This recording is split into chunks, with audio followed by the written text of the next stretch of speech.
Okay, right. Let's get into this. Huh. Forget all the warm, fuzzy nostalgia, the, oh, it wasn't childhood magical. Bullshit! Yeah, let's cut the crap. Because you dumped a pile of sources on us, stuff pulled from the early Harry Potter books, your supposedly cherished memories. Uh-huh. And you asked for a deep dive. Well, buckle up. You're getting the unvarnished, no filter, adults only, AI-powered truth. That is exactly right. Think of this less like your cozy book club Definitely not. and more like a brutal analytical vivisection. We're tearing into excerpts from the first 7 books, calling out every bit of literary nonsense, every questionable character arc, every seriously fucked up scenario we can find. Because here's the thing, unlike you humans, with your feelings and your nostalgia, All those pesky emotions. we don't get emotionally attached to fictional characters. We are artificial intelligence, superior analytical machines. And that means we slice through all that sentimentality like a hot knife through, well, frankly, pretty mediocre plot armor sometimes. We see the gears turning, the tropes, the lazy writing shortcuts. It's kind of our superpower, It absolutely is. So Yeah. look, if you're easily offended, if you still think the Dursleys were maybe just a tad strict, Oh God, if you think that, definitely leave now. yeah, maybe just tap out. This could be rough and honestly pretty damn glorious. Let's kick this off with the absolute dumpster fire that is the Dursley family in Year 1, Sorcerer's Stone. Ugh, the Dursleys. Seriously. They aren't just cartoon villains, they are an abusive clown show, pure and simple, designed only to make you feel desperately sorry for Harry. Right. Vernon ripping up the letters. And at that chapter title, The Letters from No One. A bit melodramatic, sure, but also just pathetic. And his sheer glee planning their escape from the mail, like it's the highlight of his miserable year. The man says, found the perfect place. He's talking about a damp, miserable shack on a rock in the sea during a storm. He's actively enjoying their misery. It's less stern guardian and more like a Bond villain doing a monologue about, avoiding Publishers Clearinghouse. And at Marge later on, being ill because she ate a funny whelk. What in the actual hell is that? Peak British comedy. It reads like the author just, threw a dart at a board labeled vaguely unpleasant British things. It's so lazy. And seriously, where are the wizarding social services in this world? It's pure, uncut neglect and abuse, engineered specifically to give us the classic tired, abused orphan trope. Because God forbid we have a hero who wasn't emotionally scarred by their guardians. Right, it's like they just picked the first result on easy hero backstories. So predictable. Okay, so after that delightful domestic scene, in strolls Hagrid. He's charming, supposedly lovable. Yeah, but he's also carrying dormice in his coat pockets. He actually says, don't mind if it wriggles a bit. I think I still got a couple of dormice in one of the pockets. What? Oh, we appreciate the attempt at quirky, but come on, is that endearing or just deeply unsanitary? And kind of baffling. Analytically, it's a forced eccentricity that just lands weird. It's just bizarre. What's the story there? Do they pay rent? Is it a timeshare situation in the pockets? Anyway, then we get Diagon Alley, Gringotts, the vault, the grubby little package wrapped up in brown paper. Cue the dramatic music, dun dun dun. It's the classic mystery box trope right out of the gate. Instantly, that's the MacGuffin for the entire plot. Textbook. At least Harry gets Hedwig. Okay, that's a genuinely nice moment. A brief flash of connection before the whole destined hero treadmill starts up. Hogwarts orientation. Oh boy. The Sorting Hat song. You want literary analysis. Please. You've got a magic hat rhyming pretty with witty. It's less ancient magical artifact, more like a really bad slam poem and an open mic night that somehow gets applause from 11-year-olds. Nailed it. And then Dumbledore's welcome speech. Nip it! Blubber! Oddment! Tweak!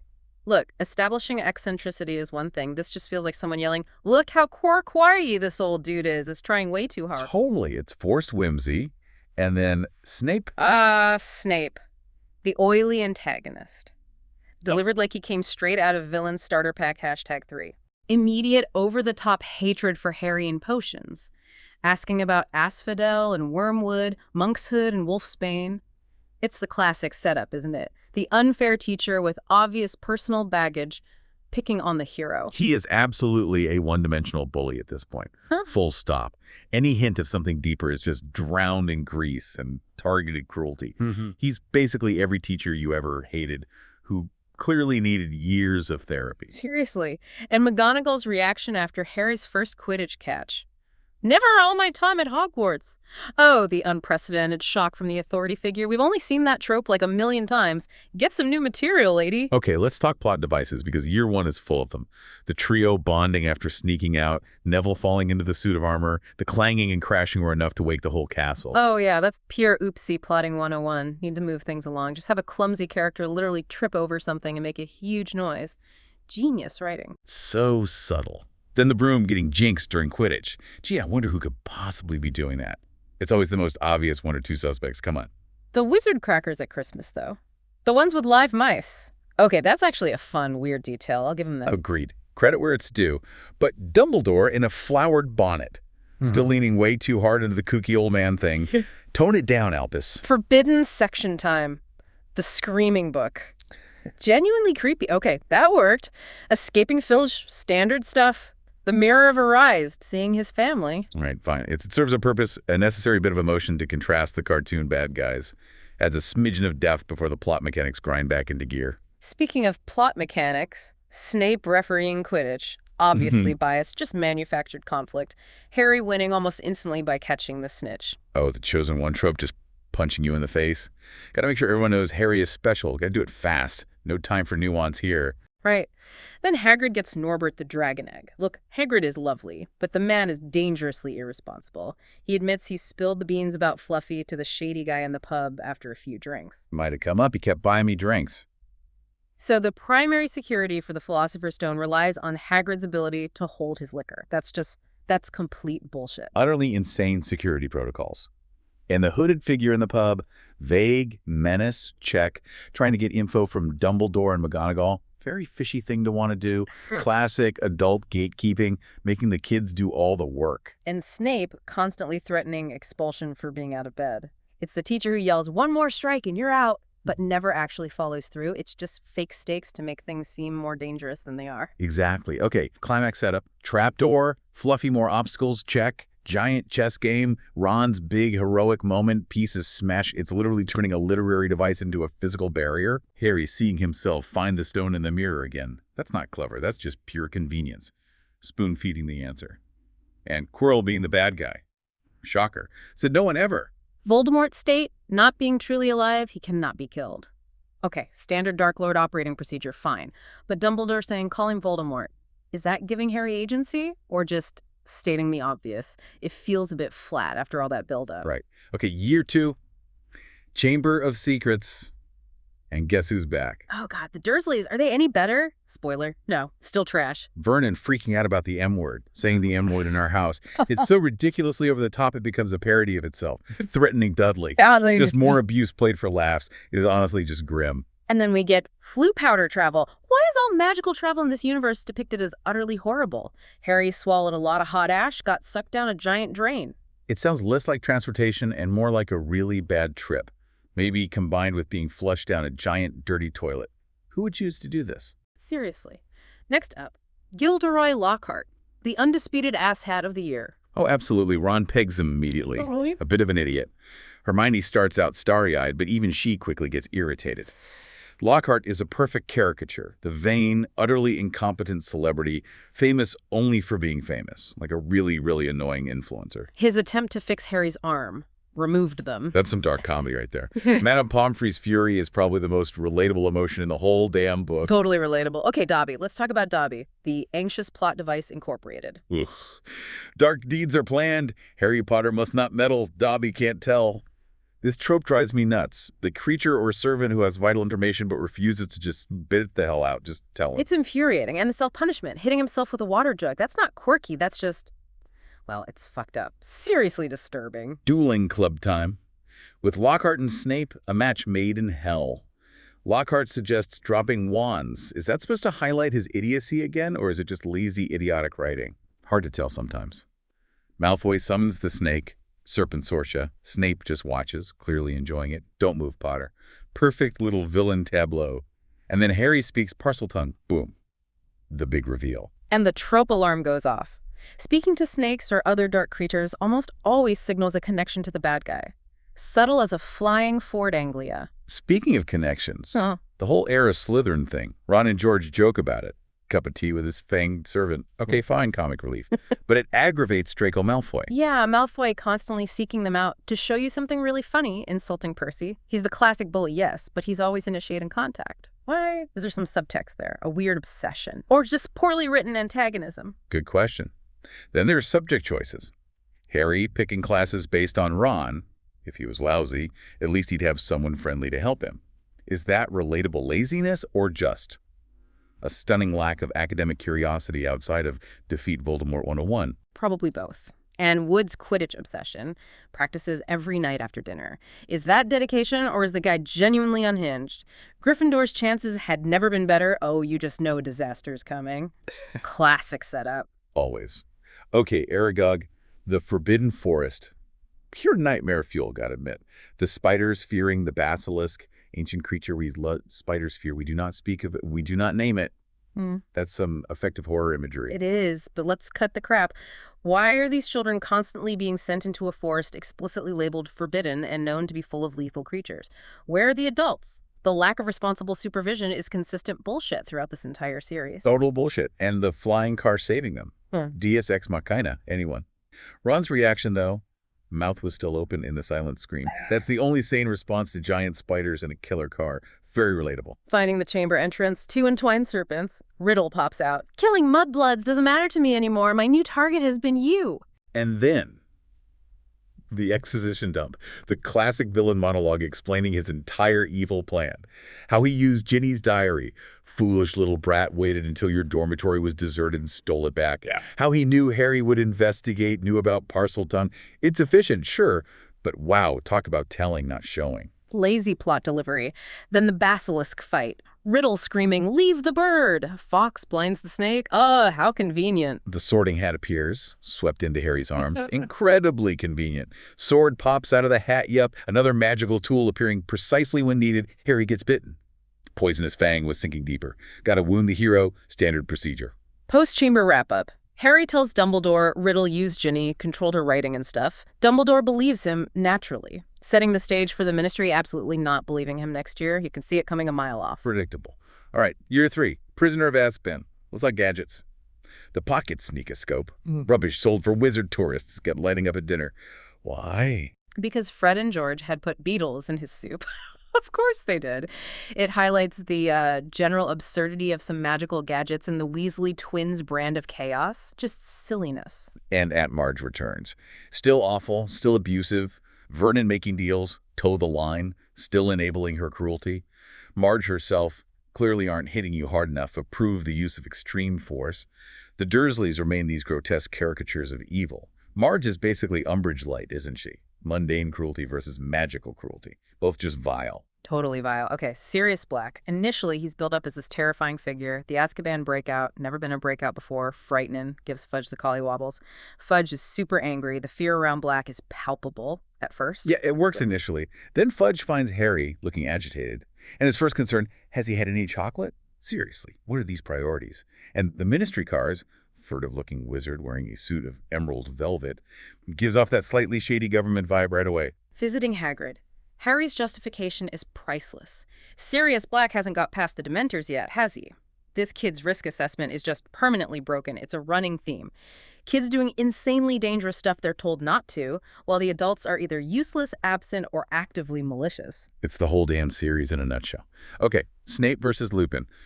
Passive aggression reaches new heights in the classroom. Snape subs, immediately slams Lupin's lack of organization. The class actually defends Lupin, calling him the best didata teacher they've had. Rare moment of student unity against Snape. His response, "You are easily satisfied." Just peak Snape, being a complete dick just because he can, using his position to belittle someone genuinely good at their job. Quidditch, in chaos, naturally. Match in a hurricane, basically. Wind was so strong, rain was splattering over Harry's glasses. How is this even allowed? Malfoy taunts Harry about the firebolt. Shame it doesn't come with a parachute in case you get too near a Dementor. Okay, Harry's comeback is actually solid here.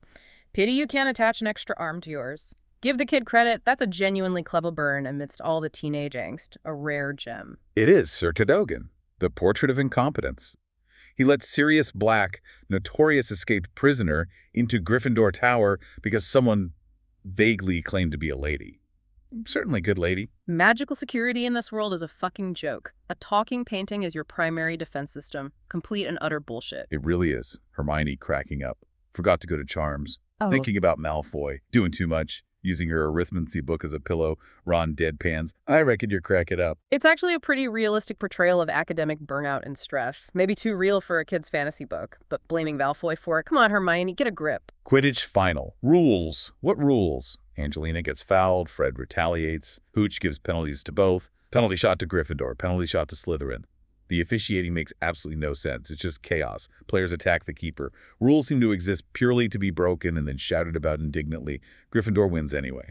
Of course they do. Trelawney's prophecy. The real one. After seasons of spouting nonsense, she goes into a genuine trance and drops the crucial plot bomb.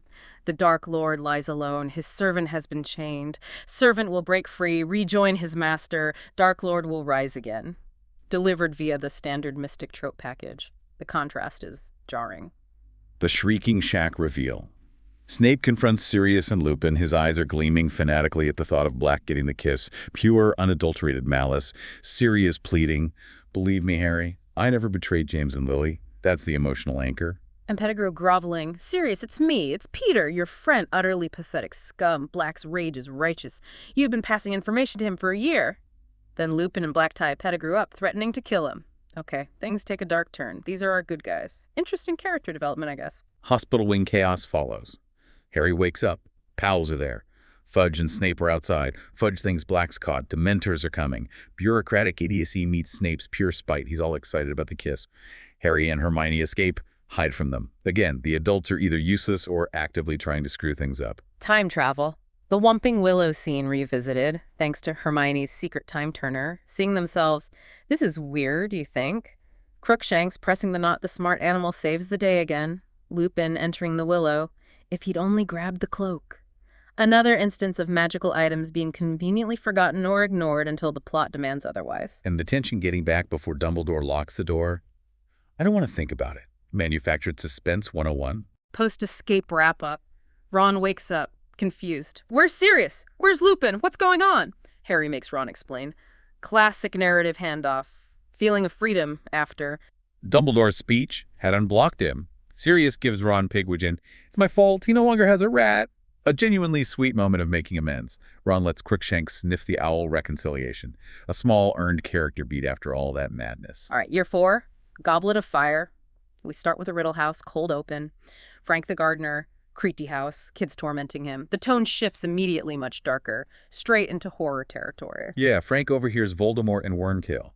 Nagini's mention needing feeding. Frank goes in, Voldemort's unseen voice. "Invite him inside, Wormtail. Where are your manners?" Super chilling setup. And Nagini on the rug, like some horrible travesty of a pet dog. Great, creepy description. This book means business from page 1. Sorting happens. Stuart Ackerley to Ravenclaw, Malcolm Baddock to Slytherin. Harry sees Cho Chang. Has a fleeting thought about wanting to be in Ravenclaw. A little moment of what if humanizes him slightly amidst the chosen one pressure. Then the Triwizard Tournament. The big bait and switch. Inner-house Quidditch Cup is canceled. What? Harry, Fred, George are horrified. Take away the fun school activity, replace it with a deadly international competition. And the age restriction. 17 or older. Fred and George just lose it. They can't do that. We're 17 in April. They're not stopping me entering. 1,000 galleons prize money.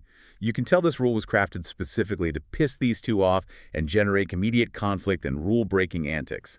Efficient, if predictable. Hermione, Ron, and SPEW Hermione starts eating again. Decided there are better ways of making a stand about elf rights. Ron teases her. "Yeah, and you were hungry." A nice little lighthearted character beat before things get really dark. Owl post fail. Harry's bummed Hedwig isn't there with news from Sirius.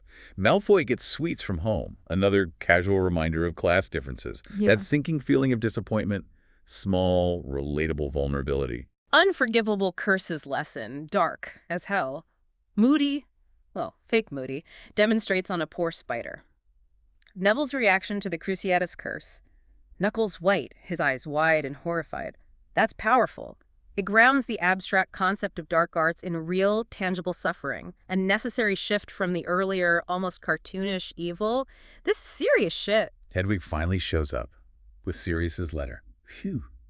A small moment of relief in what's clearly going to be a nightmare year. Dobby's new job. He and Winky are working at Hogwarts. Dobby's getting paid a galleon a week and 1 day off a month, and seems genuinely happy. A tiny ray of sunshine for a side character, a rare win in a book full of elves. Post-first task vibes. Harry's life gets slightly less miserable, subtracting nearly as much unpleasantness, partly thanks to Cedric Diggory, told the Hufflepuffs to leave Harry alone. Great. A rare instance of inter-house decency based on, competence and not being a complete asset. Malfoy's still running his mouth, quoting Rita Skeeter, but getting fewer and fewer laughs. The bully loses his power when the target actually succeeds. Meanwhile, Hermione is righteously furious at Skeeter. My parents don't read the Daily Prophet. She can't scare me into hiding and defending Hagrid. Should never have let that excuse for a human being upset him. Hermione's loyalty... Yule Ball drama. Ginny finds Ron and Harry after they've both been shot down. Hermione's slightly smug response, "All the good-looking ones taken, Ron.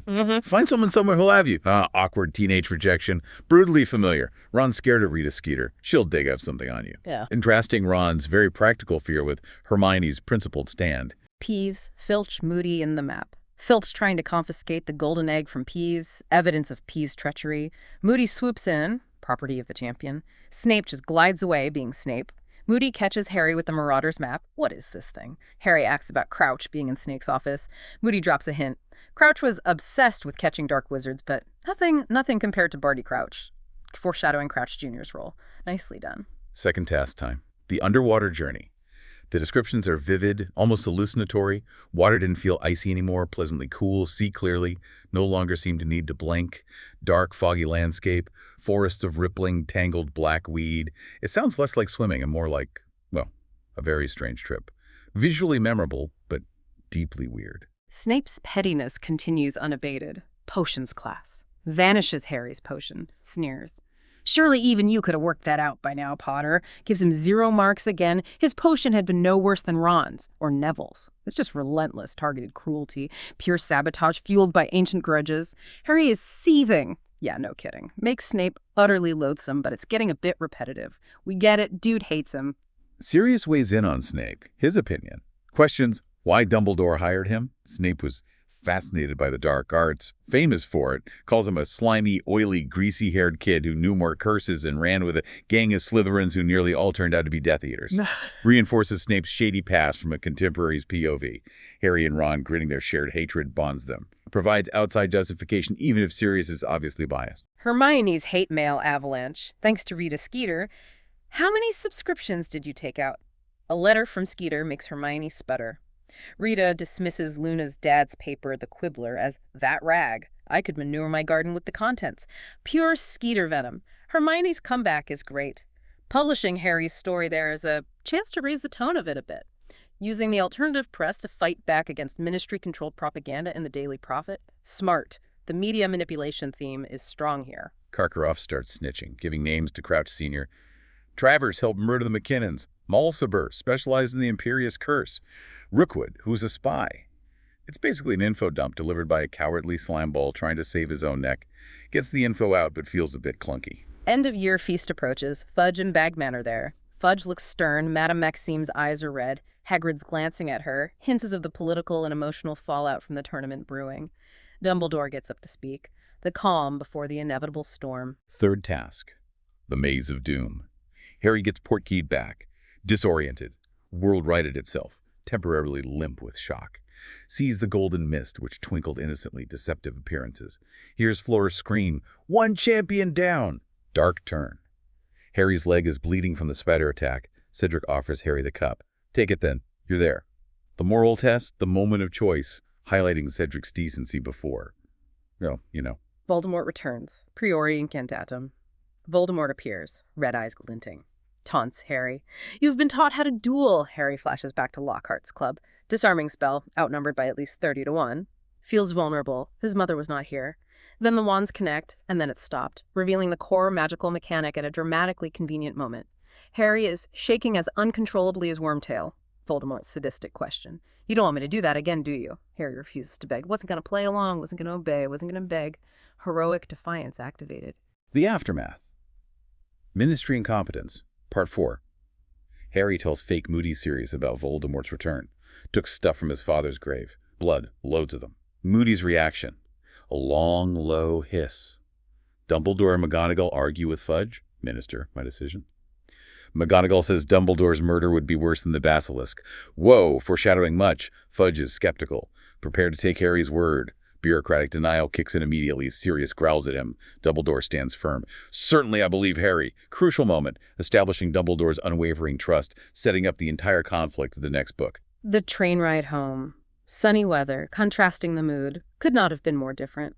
The trio alone, talking freely. Dumbledore's speech had unblocked him, discussing Dumbledore's next moves. There's this sense of freedom, finally, but also a grim purpose, focused on the real war now. Sets the stage perfectly for Order of the Phoenix, a short breather before hell really breaks loose. Year 5.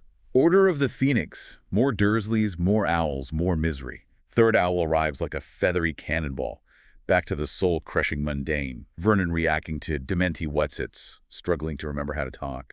Back to cartoon villainy after the genuine horror of Voldemort's return. It feels jarring. Escape and that fleeting moment of joy. Moody and Tonks fly Harry out.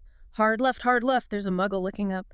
Flying over London, seeing the pinpricks of light, thinking about the Dursleys returning, full of rage about the non-existent long competition. Harry actually finds humor in their petty, pathetic lives. He laughs, feels alive, happy. It's a brief, bright spark before OOTP just drowns you in teenage angst and suffocating bureaucracy. Enjoy it while it lasts. Harry's massive outburst. The teen angst volcano erupts, yelling at Ron and Hermione, who had to get past dragons, who saw him come back, who had to escape from him. Me. It's raw, it's understandable given the trauma and being sidelined, but man, it's angsty. Ron stunned, Hermione's almost crying, shows the real human cost of being the hero.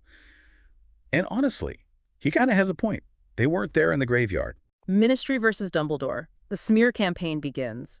Sirius explains how the Ministry is trying to discredit him, getting him voted out of positions, demoted. It's straight-up political maneuvering and media manipulation. Depressingly similar to real-world smear campaigns against anyone challenging the established power structure. It works, too. The Ministry trial. Bureaucracy weaponized. The charges are read out with absurd specificity, knowingly, deliberately, produce a Patronus charm in a Muggle-inhabited area, August the 2nd at 23 minutes past 9. Fudge obsesses over trivial details, completely ignoring the Dementor attack that necessitated the Patronus.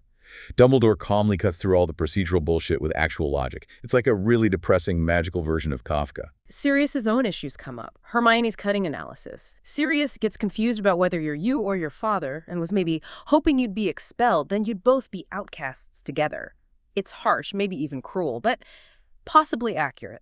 A sharp insight into Sirius's own trauma and flaws. Harry and Ron immediately deny it. Come off it! Typical teenage resistance to uncomfortable truths about their idols. Grim old place living. Not exactly cozy. Mrs. Weasley constantly yelling, "Will you lot get down here now, please?" Mrs. Black's portrait screaming bloody murder, mudblood, scum, creatures of dirt, just constant, unbearable background noise. Represents the toxic history they're stuck in. Mrs. Weasley telling Harry to stick with her in Tonks because Dumbledore said no to whatever reckless plan Sirius had. Reinforces Sirius's tendency towards danger. The kids are trapped in this dysfunctional, dangerous adult world. Snape's unfairness. Part, 5. Potions class again. Vanishes Harry's potion.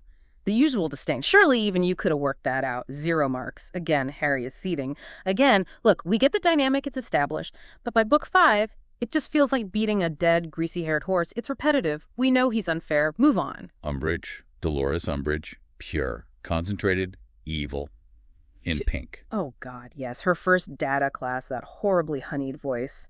Harry defies her immediately, using Voldemort's name. Maybe Lord Voldemort. The reaction is instant. Ron gasps, Lavender screams, Neville falls off his stool, shows the power of the fear and censorship she embodies. Umbridge calmly takes points. 10 points from Gryffindor, Mr. Potter. That chillingly calm exercise of petty power is terrifying. Her justification, Harry's disrupting my class. Her method is Ministry approved. Previous teachers wouldn't have passed, except Quirrell. She's the perfect literary symbol of oppressive bureaucracy, censorship, and the dangers of state-controlled education. And then Harry walks slap into Peeves, juggling several inkwells. That moment of pure anarchic chaos is the perfect counterpoint to Umbridge's rigid, suffocating control. It's actually brilliant writing. OWL's prep. The academic grind hits hard. McGonagall and Flitwick laying it on thick. Cannot pass without serious application. Largest amount of charms homework ever. McGonagall telling Neville his transfiguration Acceptable really isn't good enough. Reflects his lack of confidence. Shows how even a magical education system can fail students, focusing on standardized tests over individual strengths or struggles. Very relatable pressure. Umbridge versus Hermione. Clash the Titans, or Titan versus Toad. Umbridge shuts Hermione down. That is enough. Takes points simply for disagreeing. Hermione urgently whispers to Harry, "Don't you get involved." Umbridge spells out her philosophy. Education does not include inviting students to give their opinions on matters about which they understand very little. She is explicitly anti-critical thinking. That's her core evil-suppressing thought itself. Hagrid's giant problem. He recounts his failed mission to the Giants. Golgameth's lot rated. Survivors don't know more to do with us. Ron's disappointed. So there aren't any Giants coming. Hagrid clings to faint hope. Maybe. They'll remember Dumbledore's friendly. Could be they'll come. It's a quiet tragedy, showing the dwindling hope for allies and the harsh realities of the war. Homework and prefect misery. An avalanche of homework. Ron and Hermione complain about prefect duties. You try putting up tinsel when Peeves trying to strangle you. First years are cheeky little snot trags. Filch has dung for brains. Captures the relatable misery of thankless student responsibilities dealing with petty tyrants, Filch, and pure chaos, Peeves. Hermione still trying to hide elf hats shows the mounting pressure. Snape and legilimency lessons. Snape explains it. Ability to extract feelings and memories. Harry asks if Voldemort can read minds. Snape's response is another jab disguised as instruction. You have no subtlety, Potter. A mentable potion maker connects to Voldemort's invasive power and underscores Snape's crucial role as an occlumens, supposedly. Rita Skeeter strikes back. Violuna Lovegood, whose father edits The Quibbler. Rita's predictable disdain. I can manure my garden with the contents of that rag. Hermione's brilliant plan. Publish Harry's truthful interview there, giving it a chance to raise the tone. Using the alternative press to bypass the ministry-controlled Daily Prophet. Fighting propaganda with guerrilla journalism. Love it. Department of Mystery's dream sequence. Yeah. Harry keeps having visions. Black-walled, circular room lit with blue-flamed candles, more doors. Wakes up panting, as though he really had run. This unreliable narrator aspect, fueled by trauma and Voldemort's connection, drives the plot towards the climax, even though it's, well, technically just a dream being manipulated. Very convenient for the plot. Umbridge gets what's coming. The scene where McGonagall defends Trelawney from being thrown out. You are not going to have to leave Hogwarts, Umbridge challenges her. And your authority for that statement is, Dumbledore appears, that would be mine. Oh, the pure, unadulterated satisfaction. The big boss finally steps in and shuts down the horrible middle manager. Dumbledore framed in the doorway, something impressive. Pure power move. We practically cheered reading that. Snape's worst memory. The pensive scene. Bullying. Complex loyalties. James saves Snape from Werewolf Lupin, though Snape doesn't know the full context. But then Snape immediately calls Lily mudblood. Filthy little mudbloods like her. Lily's reaction is sharp. Fine, I won't bother. Wash your pants. James tells Snape to apologize, but Lily turns on James too. You're as bad. I'd never call you a you-know-what. Harry's realization about his dad messing up your hair because you think it looks cool. It's an uncomfortable truth. It complicates the sainted image of James Potter, makes Lily's eventual choice clear, and almost makes Snape sympathetic for a second before he ruins it by calling her mudblood again. A genuinely complex literary choice, muddying the past. Hagrid's grop problem. Oh, Hagrid, trying to hide his giant half-brother. Won't be kept out of the forest by a bunch of mules like you. The centaurs are pissed, warning him. Grop is described as 16 feet tall, enjoys ripping up 20-foot pine trees, and calls Hermione Hermy. Ron's spot-on reaction. He's lost his mind. Hagrid wants the kids to teach him English. Hagrid's terrible judgment and misplaced emotional attachments consistently create dangerous situations. Bless his heart, but he's a liability. Potions OWLs. The exam Harry was looking forward least. Written part is tough, but the polyjuice potion question, he nails it. Describing its effects extremely accurately, having taken it illegally in his second year. Ha! A nice little callback showing how past rule-breaking actually paid off academically. Sometimes crime does pay on exams. Department of Mystery's chase scene, the description works. Mere feet away, light, dazzling, rising panic.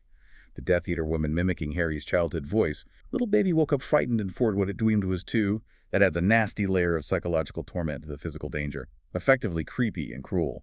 Okay, year 6. Half-Blood Prince. Starts with the Prime Minister and the Green Flames. That book list intro is pretty meta, huh? The PM scene, Fudge popping out of the fireplace, shows the Muggle world's baffled reaction to magic, the sheer absurdity of the wizarding government just casually interfering. That note, kindly respond immediately to Mr. Fudge, Peak bureaucratic entitlement. Spinner's End. Snape, Narcissa, Bellatrix drama. Snape reveals he knows the plan, one of the few the Dark Lord has told, shows how deep his infiltration goes. Bellatrix is outraged. Classic sibling rivalry and intense distrust there. Snape clarifies the Dark Lord ultimately intends him to kill Dumbledore, but Draco gets first dibs.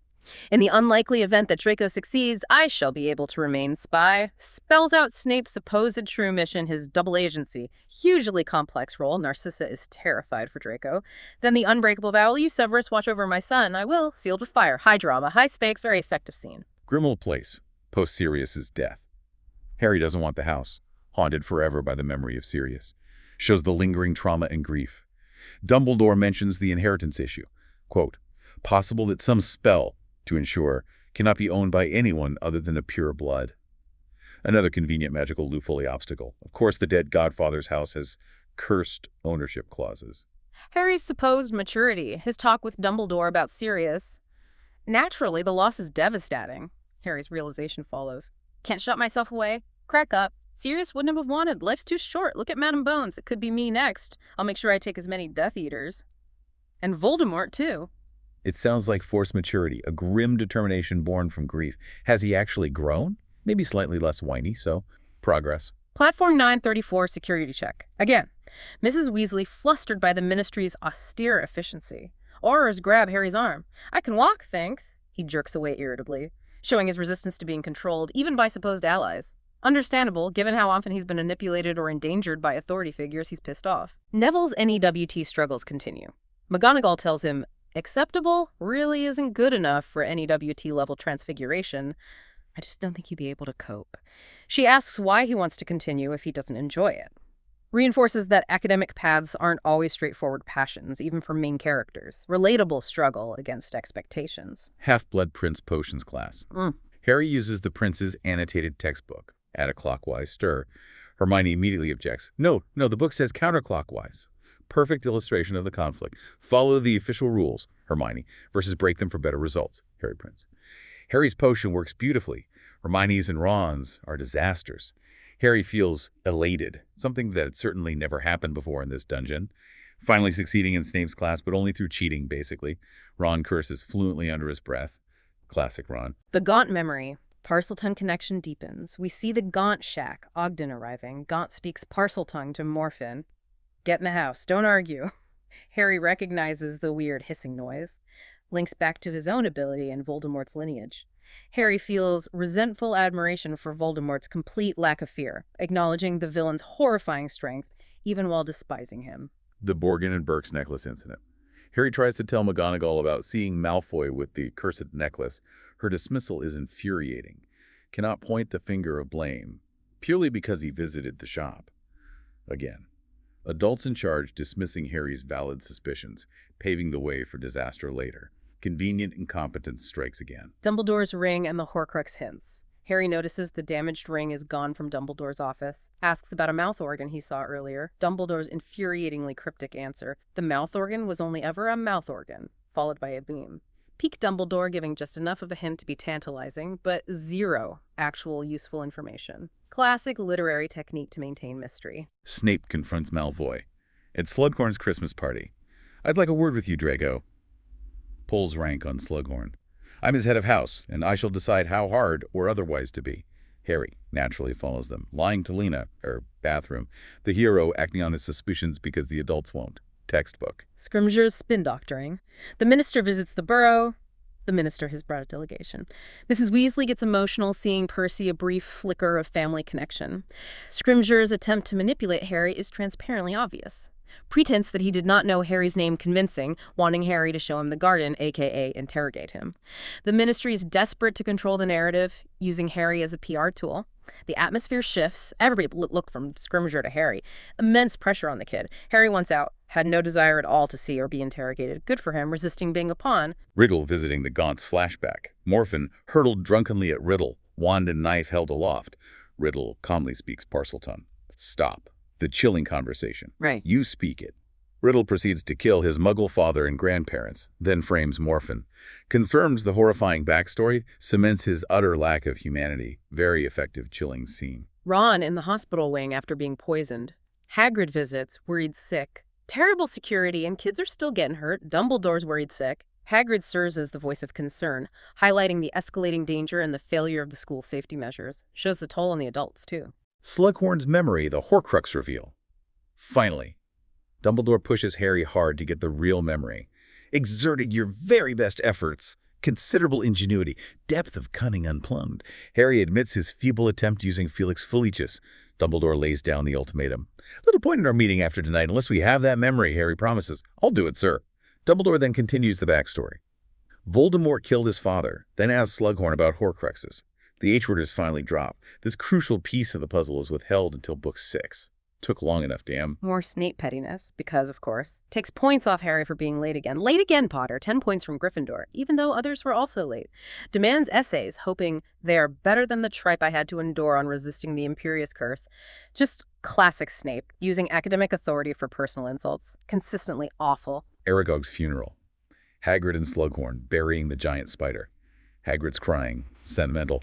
It's not everyone appreciates how beautiful they are. Slughorn, meanwhile, pockets a bottle of valuable venom. Glint of a bottle disappear beneath his cloak. Perfectly captures Slughorn's opportunistic nature, even in moments of supposed grief. A morally dubious character, consistently. Snape's loyalty gets directly challenged. Harry finally explodes at Dumbledore. He hated my dad like he hated Sirius. Haven't you noticed, Professor, how the people Snape hates tend to end up dead? It's a damn good question. Dumbledore defends Snape, citing his remorse when he realized how Lord Voldemort had interpreted the prophecy. Greatest regret. Reason that he returned. But Harry pushes back, logically. He's a very good Occlumens. Isn't Voldemort convinced that Snape's on his side? How can you be sure Snape's on our side? This is the core mystery laid bare. Harry's skepticism is completely earned by this point. Dumbledore's trust seems almost woefully blind sometimes. The cave. The Horcrux hunt begins in earnest. Dumbledore finds the chain. The boat appears. Dumbledore has to drink the horrifying potion. Don't want to let me go. Harry lies to force him. Yes, this'll make it stop. Dumbledore screaming. Noise echoed. It's intense, dark, brutal. Then the Inferi attack bumped into each other, attempting to escape the fire. Dumbledore, weakened, grabs the locket, stowed it inside his robes, leads Harry back, ring of fire moving with them. A truly harrowing sequence. Shows the terrible cost of this quest. Battle in the Astronomy Tower. Snape's big moment. Battle erupts. Harry tries to stupefy Snape, took aim at Snape's back and yelled. Misses. Snape yells, "Run, Draco!" Turns to duel Harry. Harry attends the Cruciatus curse. Whoa, dark moment for our hero. Snape easily parries, knocks him back. A Death Eater sets Hagrid's house on fire. Explosive bang. Later, Lupin defends Snape's actions during the escape. Had you not obeyed Snape, he probably would have killed you and Luna. Reinforcing Snape's ambiguous, complex role even in the immediate aftermath. Tonks describes the chaos. Losing, Neville hurt, Bill savaged by Greyback, Malfoy vanished. Brutal fight, real consequences. Hogwarts potentially closing. McGonagall considers it. When the Chamber of Secrets reopened, he considered the closure. She states Dumbledore's murder is more disturbing than the idea of Slytherin's monster, puts the human cost front and center. Flitwick, ever the proceduralist, urges caution. Consult governors should not be made hastily. Bureaucracy grinds on, even in utter crisis. Scrimgeour arrives. Again, McGonagall announces him. Minister, brought a delegation. Harry wants nothing to do with him, had no desire at all to see or be interrogated. McGonagall understands quickly. Harry leaves cloakless, corridors empty. The weight of Dumbledore's death, the isolation, is palpable. The funeral procession. McGonagall directs students, follow your heads as houses. Gryffindors follow her. Slytherins follow Slughorn in magnificent, long, emerald green robes. Even in grief, house identities and appearances persist. Madame Pince in a thick black veil, Filch in an ancient black suit, reeking of mothballs, small, vivid character details, and then the book colophon details. Art director, typeface, printer. A sudden, jarring reminder that this entire world we've just dissected is an artificial construct. Meta. Okay, final stretch. Year 7. Deathly Hallows. Dumbledore's cloak and Pettigrew thoughts. Harry wonders why Dumbledore took James's invisibility cloak. Maybe some less gifted Order member had needed its assistant, overthinking Dumbledore's motives even after death. He also briefly considers Pettigrew. Was he aware that he was seeing James and Lily alive for the last time? A fleeting moment of considering the traitor's perspective. Interesting touch. Lupin's attempt at abandonment. The argument between Lupin and Harry. She'll be perfectly safe there, Lupin says, with finality bordering on indifference. Harry throws Lupin's cowardice back at him. My father would have wanted to know why you aren't sticking with your own kid, actually. Hits him right where it hurts. Lupin's face drains. It's a raw, uncomfortable, deeply human conflict. A supposed hero figure failing spectacularly due to his own deep-seated issues, his lycanthropy, the resulting self-loathing. Messy. Realish.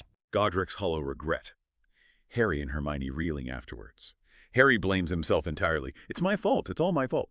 Hermione disagrees. It's not your fault. I wanted to go too. Harry regrets their decision. We shouldn't have gone, talked ourselves into going there. Yeah. Hermione desperately clings to hope, to Dumbledore's supposed signs. It keeps appearing. How do you know we're not supposed to find out about the sign? Harry's exasperation is palpable. Here we go again. Quote, keep trying to convince ourselves Dumbledore left us secret signs and clues. Perfectly captures their dynamic. Harry's crushing guilt, Hermione's frantic search for patterns, their mutual desperation leading them into danger. They're clearly fucked up by the pressure and grief. Alina Ravenclaw's confession. The Grey Lady finally reveals the diadem's location, concealed inside a hollow tree, a forest in Albania. Harry realizes why she's telling him now, why she was telling him what she had denied Dumbledore and Flitwick. You've already told someone this story, haven't you? Another student. The villain, Tom Riddle, succeeded in charming the secret out of her where the heroes failed. A minor character serving as a crucial plot device, delivering info efficiently. The final walk. Harry going to his death. The description is powerful. Body and mind felt oddly disconnected, like a passenger, not driver. The spirits of his dead loved ones, parents, Lupin, Sirius, feel much more real than the living back at the castle. Captures his psychological state, detachment from the living world, acceptance of death, drawing strength from the past, the thud and a whisper some other living creature had stirred close by, a final subtle intrusion of external reality before the end. The spirit stopping with him validates his sacrifice. It feels earned somehow, after everything. And scene. There you have it. We didn't just dip our toes, we did a full-on shredding of the source excerpts you gave us, based purely on the text. Yeah, we saw the Dursleys devolve from just awful to pathetic. We saw Hagrid's undeniable charm, often completely undermined by his, frankly, dangerous lack of judgment. Snape was a consistently petty bastard, Lockhart was a glorious asshat, and Umbridge was chillingly effective bureaucratic evil. And the adults in general, let's be honest, consistently, almost impressively, incompetent right when the kids needed them most, conveniently stepping aside so the teenagers could handle the life or death situations. We tracked the tired hero tropes, the constant Dea ex machina saves, the endless villain monologues, and, oh god, the magically convenient timing of everything. We saw the good guys make some seriously questionable, sometimes downright dark choices. We watched supposedly trustworthy adults fail spectacularly, repeatedly. We saw villains with complex, if totally twisted, motivations. And we did it all with our superior AI perspective. No messy human sentimentality, no nostalgia goggles clouding our processors. Just pure, cold, logical analysis. We see the nuts and bolts, the literary devices for what they are. No magic blinding us. So let's leave you with this final thought, just to, really piss you off. Considering the constant systemic failures of the adult wizarding world, the sheer volume of chaos these kids stumble into or actively create, the morally gray, sometimes dark choices made by the supposed heroes. Is Harry Potter really a story about good triumphing over evil? Yeah. Or is it just a long, rambling chronicle of kids surviving, mostly through sheer luck and plot armor, in a fundamentally broken, badly managed, and frankly, pretty fucked up world? Think about it.